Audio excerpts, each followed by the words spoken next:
আপন বন্ধু অর্থাৎ নিকটতম ব্যক্তি এই 10টা লোহারে দুজকতে তুললে জান্নাতে নিয়ে যা যেরকম কপাল ভরা সেরা হাফেজ হইছে আমল করছে আলেম হইছে তোরে স্যার চাই না বেহেস্ত নিব তুই যদি জোয়া হেলাত মদ গেলাত ইত্যাদি হস কইতারে মনে হয় না যে সেরা তো স্যার চাই নিবই সেরা এনে স্যার চাই না একটা শর্ত আছে কি হযরত ইব্রাহিম আলাইহিস সালাতু ওয়াস সালাম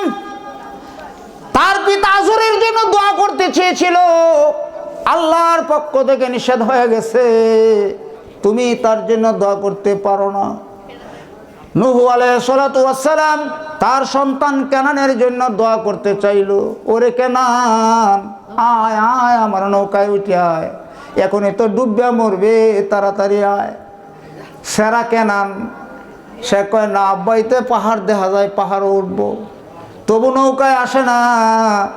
বাপে ফুতের লেগে দোয়া করতো চাই রে ফুটটা তো পানির মধ্যে ডুববে মরবো কেন আমার কথা শুনে না আল্লাহ ডাক দে করে নূহ আরেকবার যদি ছেলের প্রতি দরদ দেখাও দোয়া করো তারে যদি ডাকাডাকি করো লাইসা মিন আহলিক সে কিন্তু তোমার আহাল না আর তোমার পরিবারের লোক না এটা তাওহীদ মানে না রাসালাত মানে না আল্লাহ মানে না রাসূল মানে না তোমারে মানে না কাজেই সে কিন্তু ইমানদার মুমিন না বেঈমানের লাগিয়া নবী গো তোমার দোয়া করা তো দুরুস্ত হবে না আরেকবার যদি তার জন্য দোয়া করো নবুয়তি কিন্তু তোমার সমস্যা আছে এই অবস্থায় তিনি আর করেন নাই আজরও ইব্রাহিম আলাইহিস সালাতু ওয়াস সালাম হাসরের ময়দানেও কিন্তু এখানে অনেক লম্বা কথা এই দোয়াটা চলবে না আল্লাহর নবী মুহাম্মদুর রাসূলুল্লাহ সাল্লাল্লাহু আলাইহি সাল্লামের জন্য তার আব্বা আম্মার জন্য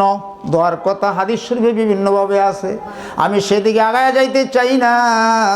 বন্ধু আমার আপনি শুনেন বলতে পারেন যে 10টা লোহারের জাহান্নাম থেকে উঠে জান্নাতে নিব আমরা কিসের চিন্তাটা আমার আব্দুল্লাহ হাফেজ হইছে মৌলানা হইছে আমি যত তাই করি না করে জাহান্নামে করার পর আব্দুল্লাহ আমারে তো তোর ব্যস্ত যাইতো না স্যার সাই আমারে লইয়া এই যাইব হাই রে আব্দুল্লাহর আশায় বইরা রইছে এইভাবে যদি তুমি তাদের আশায় বইরা থাকো ঠাট্টা মজাক করো জেনে রাখো ইব্রাহিম আলাইহিস সালাতু ওয়াস সালাম নবী হইয়া বাপের জন্য দোয়া করতে পারবে না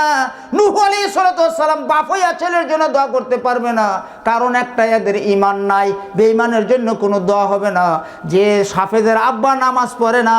এর ঈমান নাই এই বেঈমানের জন্য হাফেজের সুপারিশ কবুল হবে না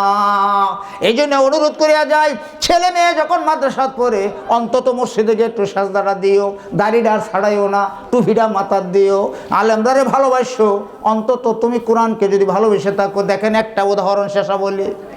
আমরা কোরআনকে সব মানি 6666টা আয়াত 30 পারা কোরআন 114টা সূরা 540টা রুকু সব উপরে আমার ঈমান আছে